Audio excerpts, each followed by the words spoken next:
everybody, welcome back to my channel Claire Marie and to another video. So this is going to be a bit of a different video. I thought it might be fun to, rather than like typing a response to comments in the comment section, because it takes me so much time, so much time, I thought I might do some in a video form, and then you would get some, especially if the comments are like more involved or question wise. So yeah, I just thought that might be quite a nice thing to do. If you don't like the video, I won't make another one, but if you do like it, let me know down below. And if you're new around here, hello, my name is Claire and my channel is Claire Marie. I would love it if you enjoyed this video, if you would subscribe and hit the notification bell so you will be notified every time I upload a new video. And go check out some of my other ones. I have a ton of loads of different videos. My channel is all about motherhood and my lifestyle. I'm a working mother of 3. My eldest is almost 12, my middle one is almost 9, and my youngest is 6. I'm sorry about that noise in the background, but my middle one is playing on a game while he's running his bath, actually. Charlie, is your... Yeah, don't let your bath overrun. Okay, good boy.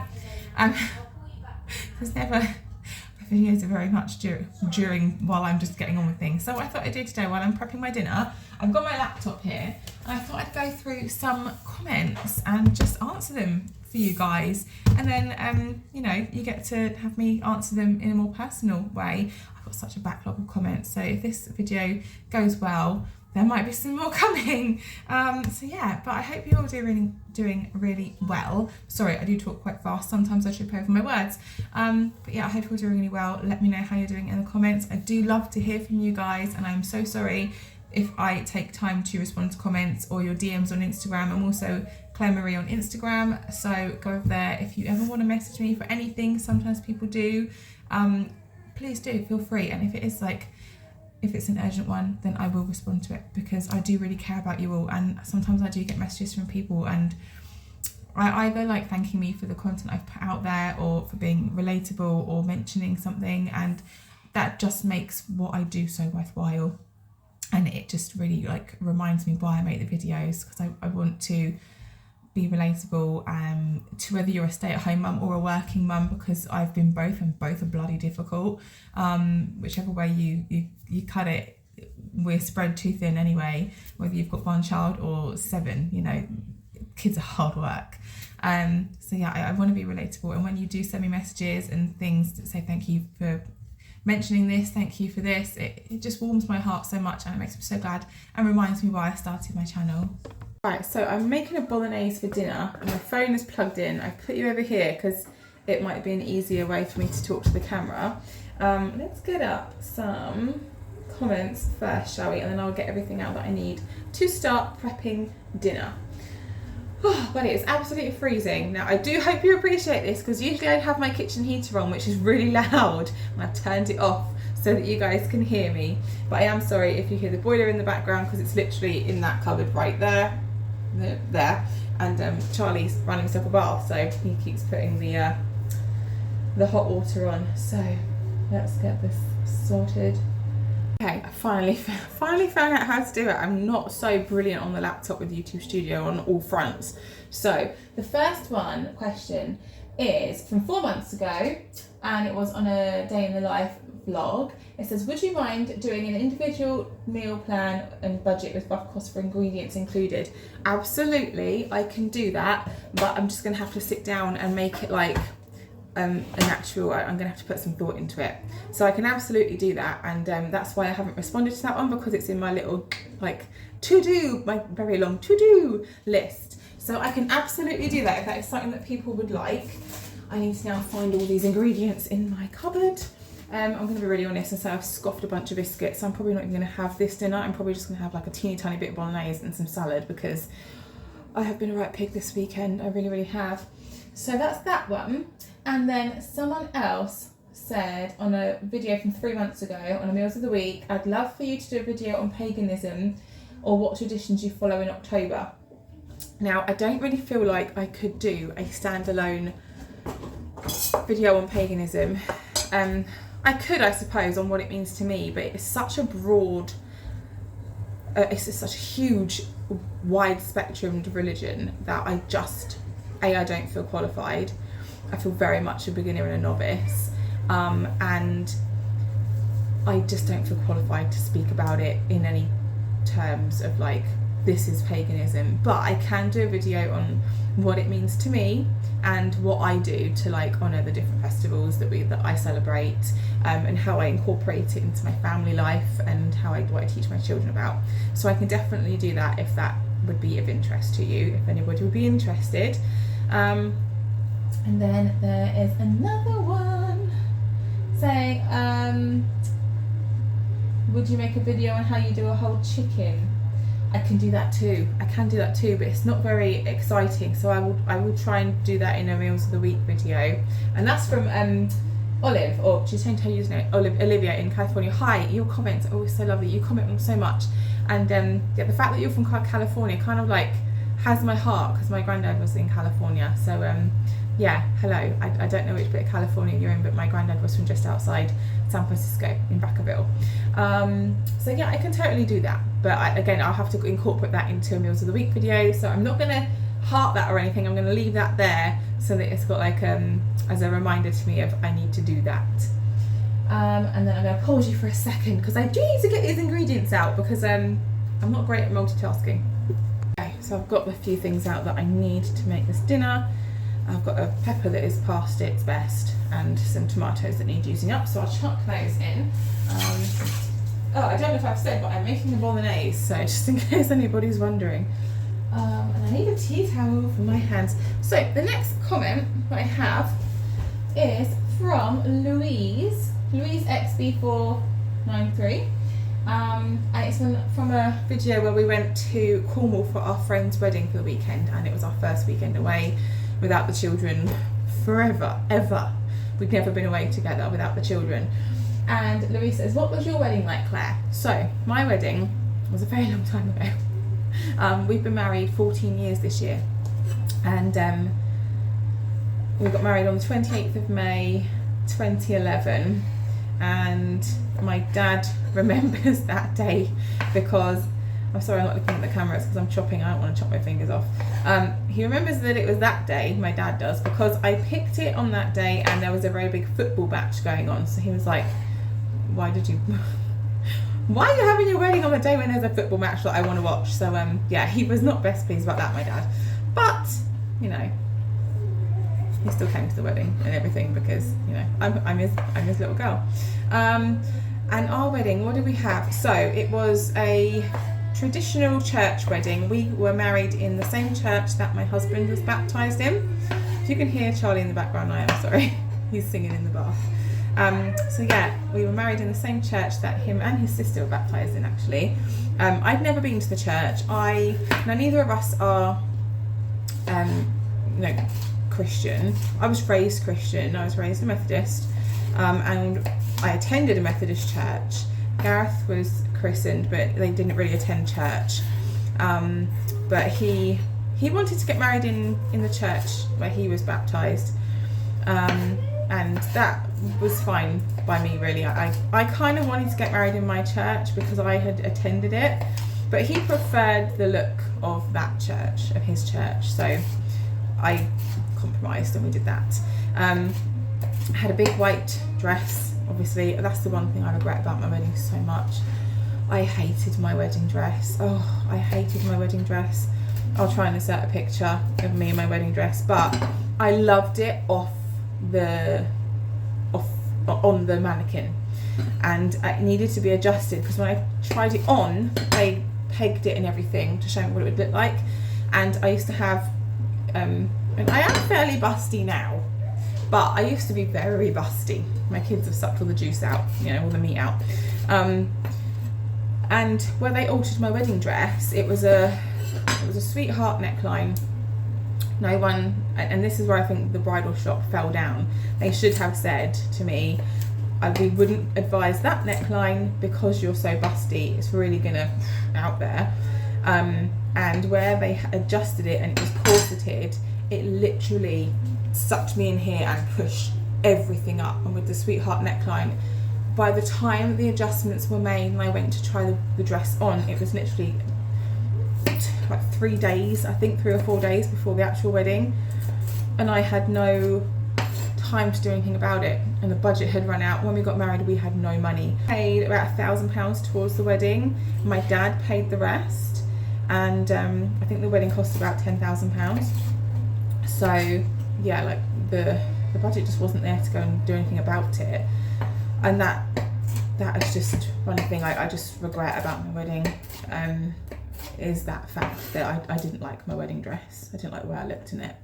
Gareth would tell me that I looked amazing and he thought I looked wonderful, but it really upset me, and I spent the next day in tears about it because I was so disappointed in my dress.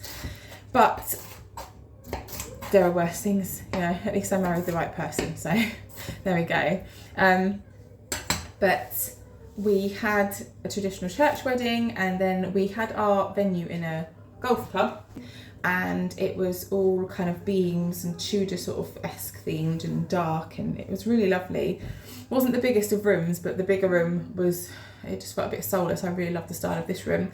We didn't have a sit down because of family politics. My mum and dad aren't together, and it was just easier for family politics to have a buffet style. Now this is where we also fell down. When I told the venue how many guests we had, and they said how much food we'd need, I trusted them. But when the day actually came, there wasn't enough food. And everybody, it being a typical English wedding, there was loads of booze on the table, there's not enough food. Everybody was absolutely pissed. They were just completely like 4 sheets to the wind, or whatever the expression is. They were gone. So I didn't even get any food. I had to wait in line. No one let me in line. No one let me cut in front to get food at my own flipping wedding. So I barely got any food, and my dad ended up paying for extra food to come out and put on the tables because everybody was just completely bladdered. Not me, I might add. My dress was so tight, I could barely fit anything in there. I think I had a cup of tea. I didn't drink any alcohol. Like the wedding coordinator, when we got there, she was like, "What would you like?" I went, "I really need a cup of tea." So there is actually a picture in my wedding album of me with my cup of tea. But yeah, it was a lovely wedding. Our best man was also our DJ because he is a DJ. And that was amazing, and we had a really good time. But everybody does say, "God, we were so drunk at your wedding." And I was like, I know, it's because there wasn't enough food, but by God, there was a lot of wine on the tables. So yeah, and I had 6 bridesmaids. I had 2 of my friends from school, one of my friends I'd made, who Gareth went to school with, my 2 sisters, and Gareth's sister. So they're my bridesmaid. They wore gold bridesmaid dresses. And yeah, it was a really lovely day. But it always does hang over me that my dress was just something I didn't like.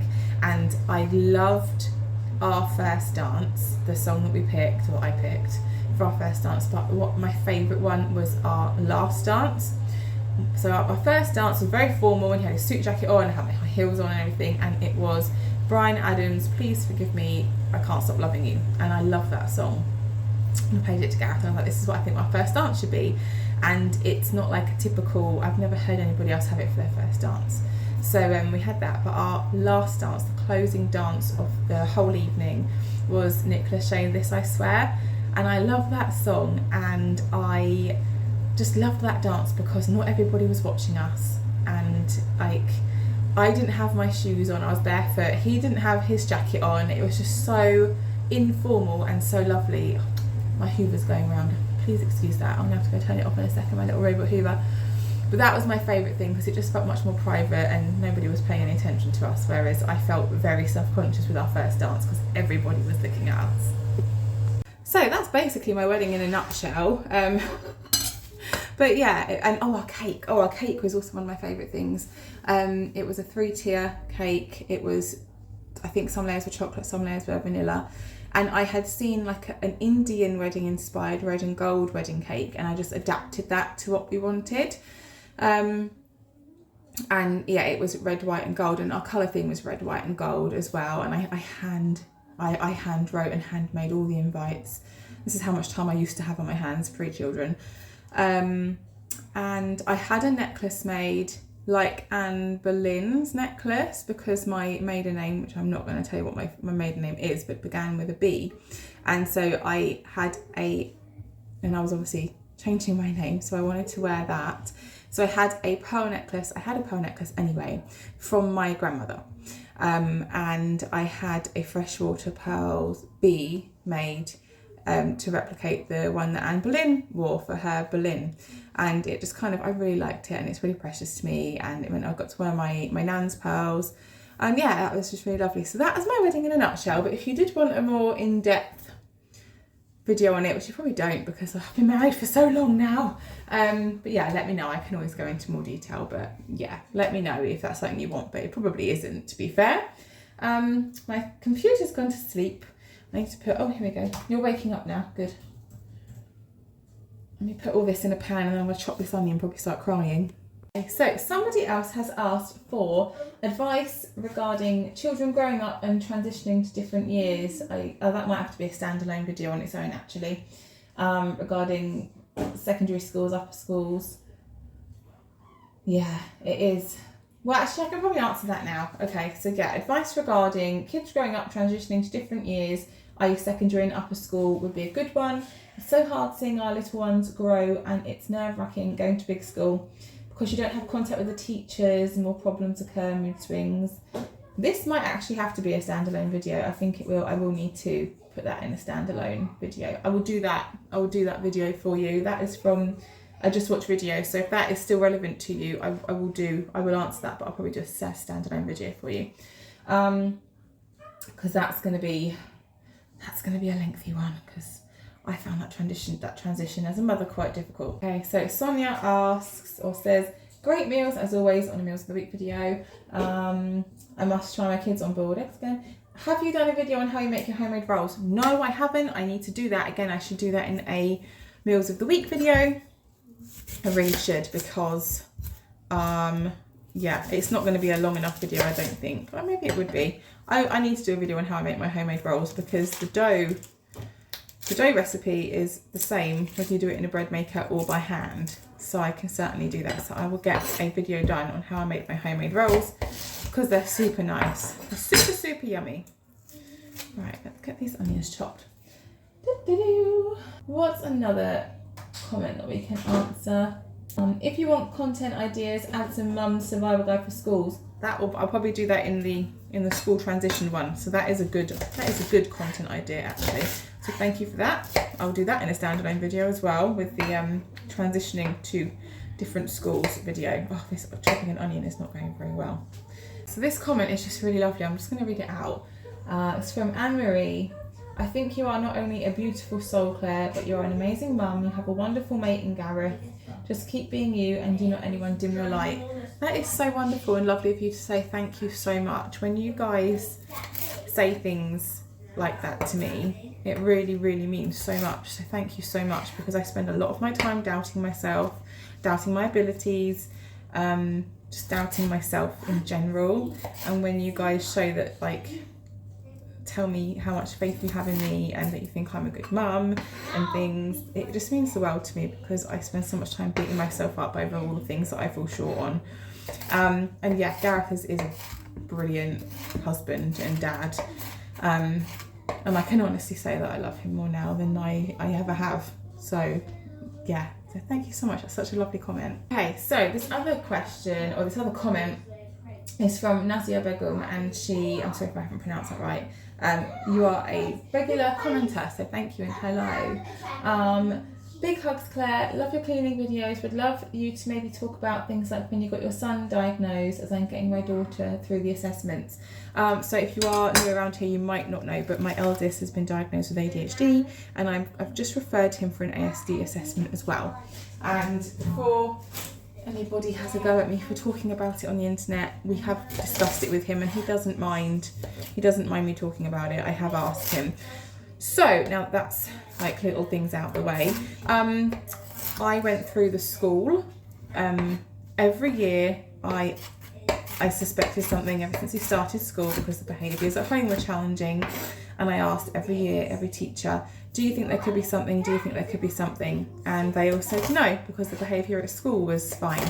And then in year 4, I was struggling particularly, and I think he was as well. And I went to speak to the teacher one day. I can't remember whether it was the teacher came to speak to me or whether I went to speak to the teacher, but either way we both knew something was up. and I said to her, you know, I really think that there could be something there regarding either ADHD or autism, and no one is hearing me, no one is listening to me. And oh, my eyes are stinging because of these onions. So this particular teacher was amazing, and she said, right, well, let's get an assessment done. Let's get the ball rolling. I will write to the GP. I'll write a letter, and if you get the GP to refer him as well, I can contact them. I don't know whether it's the school who they contacted the school or the school contacted the GP. I think it could have been the school contacting the GP and sending a letter. And that's how we got the ball rolling. And the teacher was wonderful. And I had to chase it up with the doctor's surgery because the referral hadn't been done when it should have been done. But that was the only, I think they just got forgotten, which isn't great. But so do chase things up. That'd be my advice. Chase everything up. Be that mum, be that woman that calls up and chases and bugs people. Because if you do fall through the cracks, if you don't chase it up, you're never going to get, you're never going to get through. But once it did go through, the assessment came through fairly quickly. And he was diagnosed in October 22 or 23. And the assessment process was really easy. I just took him to our local health centre, and the doctor there just ran through questions with him, spoke to me, spoke to him. I took the other two with me. It was on a Saturday morning, so I had all three children there, but it was such an easy, informal thing that it didn't really matter that I had the children there with me. I can't remember now whether I had to fill any forms out prior. I don't remember. But also my advice now to anybody who goes to their GP, ask to be referred under your right to choose. I know certainly in the UK, if you ask to be referred for an autism or an ADHD assessment, ask for it under the right to choose, and then you can tell them which healthcare provider you want to have the assessment through. Which is what I did when I went to get him referred for an autism assessment, which I need to chase up. I need to take my own advice and chase it up because that was some months ago now. But I know the waiting lists are so long, and I think they've just cut funding as well, as usual. So then once the assessment was done, and off we went, about 8 weeks later, okay, so I'm sorry because this might be a bit rusty, it was a little while ago. And then about 8 weeks later, I got the actual report through with the findings of the assessment. And I'm not going to tell you exactly what was in that because that is his privileged medical information. But yes, he got his ADHD assessment, and a copy of it went to his school, so they had that on record, and I had a couple of meetings with the school as well. And then I was able to apply for DLA for him, which is Disability Living Allowance, which I wasn't aware of. And if you have a child that is autistic or been diagnosed with autism, I think even if you're going through the assessment process, you can put in a claim for DLA. You can do that. I didn't know that I was entitled to do that. And do get help doing those forms. Get the school to help you, get any resources you can. I was so fortunate and had several friends that had been through the process anyway, so they were able to give me a wealth of information on how to fill the forms out. And it took a little while, but they do backdate the payments when it comes through. And that just means it takes the pressure off, because there's all sorts of things that come into play. But things such as, if you have a child with ADHD, they are possibly more likely to lose things. So you will be replacing them more often than a neurotypical child would lose things. It means that if I need to hire a private tutor to help with school things, that money is there for that. It's just there to help for a whole plethora of reasons. And it's not just, I think it isn't just there for that individual child, it's for the whole family experience of making life more easy and cohesive for them. So I did the DLA forms, and then I was also contacted by, I think it might have been, this is tricky. I don't know if someone told me I could be registered as a carer. It might have been my friend who told me I could be registered as a carer. So I did call up the doctor's surgery and asked how to do that. And I had to do nothing. The doctor's surgery, mine, did it all for me. And then they contacted me and said, we have registered you as a carer. You are a registered carer for your son now. Please come down to our carers clinic on this date so we can go through everything for you. And they made sure that I had done the DLA forms, that I was aware of everything that I was entitled to. And then they also very kindly at that stage. They don't do it all the time, I don't think, but at that stage they gave us a food voucher as well, which was so handy and helpful. They gave me a £200 food voucher for any supermarket of my choice. So I chose Aldi because I shop there quite a lot.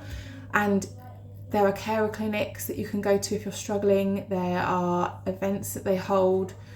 I sat in that room and I cried because I felt like such a failure as a mother anyway. And she just spoke to me and assured me that I wasn't. So that's basically the assessment process in a nutshell for me. If you want any more in-depth videos about that, do let me know. But I hope that has answered your question, Nazia. Right, so I'm going to answer one more comment and then I'm going to leave that here for today because I need to get on with making this dinner. But also I think this video is probably turning out to be quite a long one. So, Greg's Girl 23AU, which I'm guessing is Australia. Are you from Australia? If you could let me know, that'd be great. Says that you definitely helped me last year with your hysteroscopy experience. I felt much calmer when I had mine and everything was okay. So keep going and being honest and real. And there are definitely people out there that appreciate it. Thank you so much for that comment. That is exactly why I make these videos on some of those topics that I make them on, because I think if I talk about something that I'm going through, if that helps at least one person, then it's worth making the video for. And if that video helps you, because I burst into tears when I found out I needed a hysteroscopy, I was terrified. I thought they were going to tell me I was going to die or something. So I'm really glad that that video helped you. And I think I have seen a couple of other comments from other ladies who have thanked me for that video as well.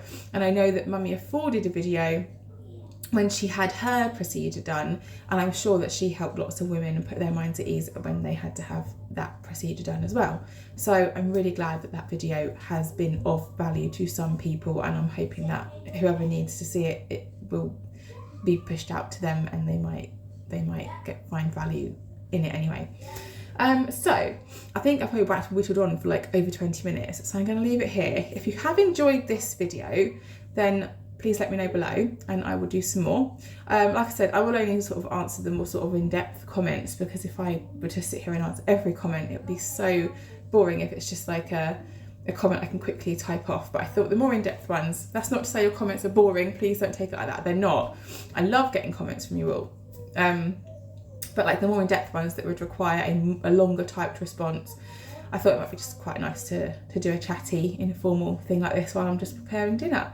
So yeah, I hope you've enjoyed this. If it's the first video you've stumbled on of mine, please, I'm sorry, I've got, my eyes are stinging and my nose is running because I've been chopping an onion.